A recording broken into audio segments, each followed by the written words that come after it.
He turned an entire city into rubble. Not because they attacked him, not because they threatened him, not because they insulted him, because they built a better wall than he did. This isn't a villain from some forgotten myth. This is one of the most worshipped gods in human history. One of the beings your ancestors literally built temples to, prayed to, sacrificed to. And the wall story? That's not even close to the worst thing he did. Every culture on Earth built gods. And every culture told stories about those gods that were later cleaned up, rewritten, or quietly buried, because the originals were too uncomfortable to keep telling. By the time we're done here, you're going to have a very hard time explaining why anyone prayed to these beings at all. What you were taught, in school, in every movie, in every book that made it to a classroom shelf, is the approved version of mythology.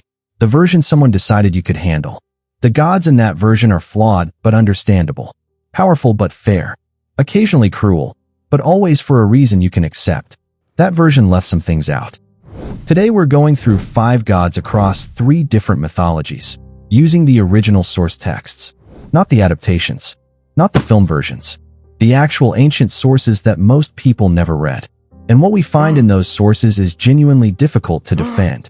Each of these 5 gods has at least one story their own worshippers tried to suppress, rewrite, or simply never repeat in polite company. Each one also forces a moral question that the mythology itself refuses to answer. And I want you sitting with those questions, because they don't have clean resolutions. And the god we're ending with, the one we're building to, has a detail buried in the original source text that was removed from nearly every major translation for over 200 years. Scholars still debate whether it should be published in full. We'll get there. Let's start with the one you think you know best. Zeus, king of the gods, god of thunder, justice, and the divine order of the cosmos. The father figure of the entire Greek pantheon. The most powerful being in creation. The one the other gods answer to. That's the version. The actual Zeus, in the Iliad, the Odyssey, Hesiod's Theogony, the Homeric hymns, is something considerably different. Zeus in the original texts is a serial predator. He used his divine power to pursue mortal women across generations. He transformed himself into animals, into humans, into rain, whatever it took. He turned his own lovers into animals afterward to hide them from Hera. On at least 3 separate occasions in the original mythology, he directly caused the deaths of his own children when their existence became inconvenient to him. And here is the detail that usually gets removed. He knew exactly what he was doing. Every time. This was not madness. It was not a curse. It was choice. Repeated, deliberate choice by the god of justice. Now, Hera. Every modern retelling frames Hera as the villain of the Zeus story. The jealous, vengeful wife who punishes innocent women for her husband's actions. And in the original texts, she absolutely does that. She is cruel to women who had no power to refuse Zeus. She is vindictive and relentless. But here is what the approved version consistently removes. Hera was the goddess of marriage.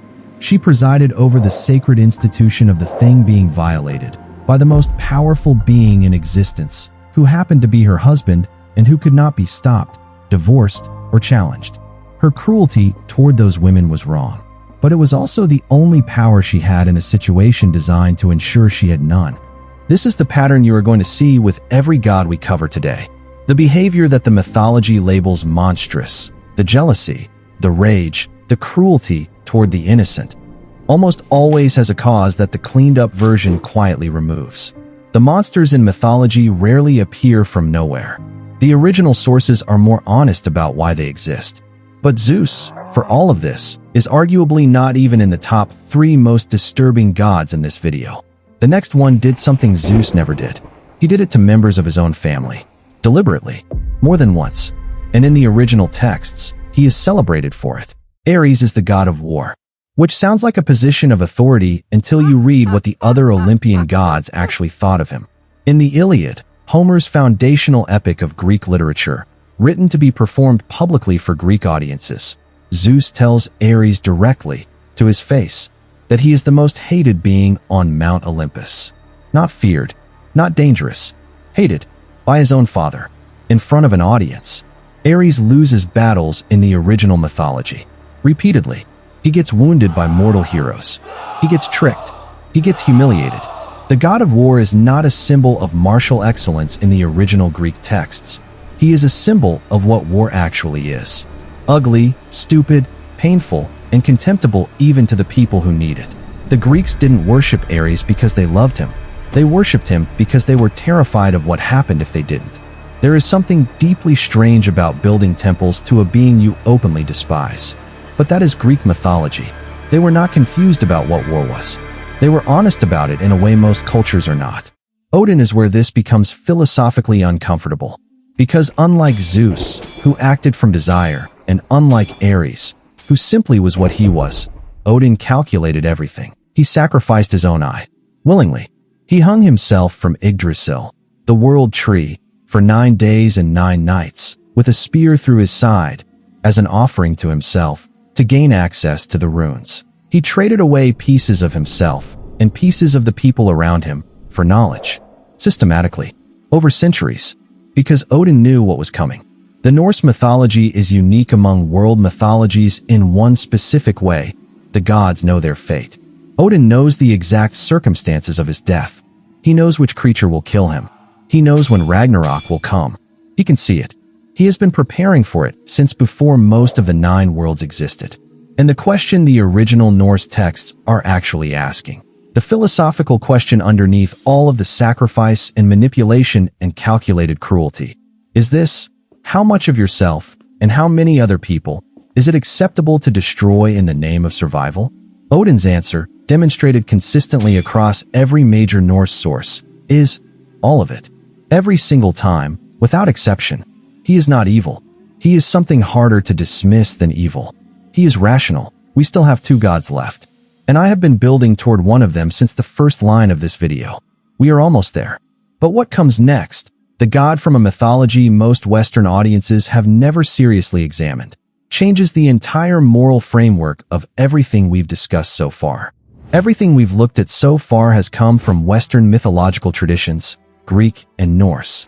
And in both of those traditions, divine violence is largely self-serving. The gods hurt people because they want to, because they can, or because they're afraid.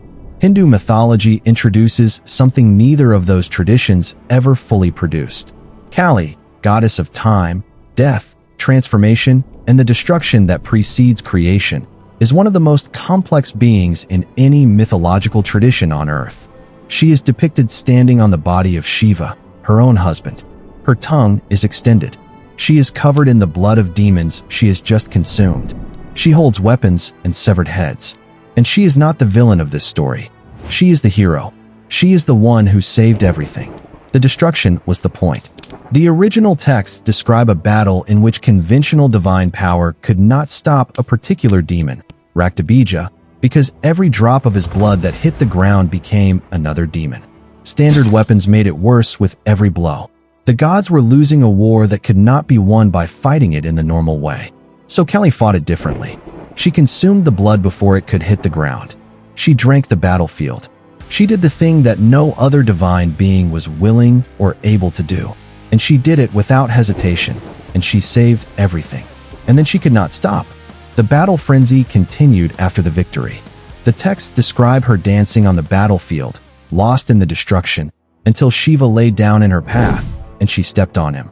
And the shock of stepping on her husband broke through and brought her back.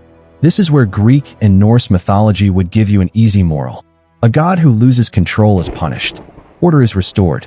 The hierarchy reasserts itself. Hindu mythology does not do that here. Kali's power, including the part that couldn't stop, is presented in the original texts as sacred, as necessary, as something the universe requires to function. The destruction is not separated from the divinity. It is the divinity. And this is where the mythology forces you into an uncomfortable corner. Because Kali's violence had a purpose, the world required it. What does it mean when the most terrifying being in a mythology is also the most necessary? What do you do with a god you cannot call evil, cannot call good, and absolutely cannot dismiss? That question becomes almost unbearable when you get to the last god on this list. Because this one had no cosmic purpose, no greater plan, no necessity the universe required. This one just believed he deserved everything. And the original sources record exactly what he said when it was finally taken away. Cronus, Titan King, father of Zeus, Poseidon, Hera, Hades, and Demeter, the ruler of the cosmos before the Olympians, and the only being in Greek mythology who did something so fundamentally wrong that his own children spent generations hunting him down for it. The version you might know is this: Cronus received a prophecy that his children would overthrow him, so he swallowed them at birth to prevent it. His wife Rhea eventually tricked him with a stone wrapped in cloth instead of the infant Zeus. Zeus grew up in hiding, returned, forced Cronus to disgorge his siblings, led a 10-year war against the Titans, and imprisoned Cronus in Tartarus. That version is accurate, but it is incomplete. In the original Hesiod, the Theogony, written in the 8th century BC, there is a passage around Cronus that is frequently edited in modern translation. Not removed entirely, but softened. The language is changed. The specific Greek is rendered into something more palatable. What the original says, more precisely, is this: Cronus did not swallow his children only out of fear. The original text makes a distinction between the fear of the prophecy and what Cronus believed was his right. He believed he had earned the cosmos. He believed it belonged to him in a way that superseded the existence of anyone who might threaten it, including children he had fathered. The prophecy confirmed something he already believed, that his continuation was worth more than anything it cost. The passage that scholars have argued about for 200 years describes the moment Cronus realizes he has been tricked by Rhea, that the stone was a stone, that Zeus exists, that the prophecy is already in motion. And in that moment, in the 3 lines that most translations render as rage or despair, the original Greek describes something that does not map cleanly onto either of those words. The translator whose work I am drawing from renders it as a kind of terrible peace, as if he had always known this was coming, as if consuming them had been worth it regardless of the outcome, as if, given the chance again, he would make the same choice. That detail was softened or removed from nearly every major English translation between the 1700s and the late 20th century. You can decide why. Every god we have looked at today did terrible things. But Cronus is the only one for whom the original sources suggest the terrible thing was a settled, considered position, not a failure of control, not a product of fear, but a conclusion he had arrived at and was willing to stand behind. That is not a god who is insane. That is something more disturbing than insane. That is a god who is certain. So, 5 gods. Zeus, powerful, unjust, and completely aware of both. Ares, the god of something the people who worshipped him genuinely feared and despised. Odin, rational to the point of horror, sacrificing everything and everyone in a plan he knew might not work. Kali, necessary and terrifying in equal measure, and the mythology insists you cannot separate those 2 things. Cronus, who may have simply believed, with complete clarity, that he was right. 3 mythologies, 5 gods, and not a single clean villain in the group. The easy answer here, the answer that lets you close this video and go about your day without friction, is that ancient people were brutal, and their gods reflected that brutality back at them. That is true, but it is less than half of the answer. There is a line in the Homeric hymns, not a climactic line, not a famous one, just a passing observation in the text that describes the gods watching humans suffering the way a person might watch the weather. Not with cruelty, not with indifference, with curiosity, as if they genuinely could not understand why it hurt, as if the concept of pain as something that mattered was simply outside their framework. I have been thinking about that line for a long time, because it is not a condemnation of the gods. It might be a description of something true. Were the gods insane? By our standards, without question. By theirs, by the standards of beings with no consequences, no limits, no one they genuinely had to answer to. They were just being what unlimited power produces. What it has always produced. What it still produces. The myths were not written to make the gods look good. The myths were written to make them look real. And the most unsettling thing about them is not the violence, or the cruelty, or the indifference. It is the familiarity. These stories survived 3,000 years. Not because people stopped recognizing what was in them, because they never could. Every civilization that ever built a religion built it around beings that looked, in some fundamental way, like them. The Greek gods were petty because the Greeks understood pettiness. The Norse gods were fatalistic because the Norse understood survival. The Hindu gods held destruction and creation as inseparable because that tradition understood something about reality that is very difficult to argue with. The gods we build say more about us than anything else we have ever produced. The reason none of these stories were buried permanently, despite how uncomfortable they are, despite the centuries of people trying to clean them up, is because every generation that encountered them recognized something, not in the gods, in themselves. If you want the story of the god who, by most mythological accounts, suffered more than any being on this list, and who may have deserved it least of all, that is the next video. It is worse than this one.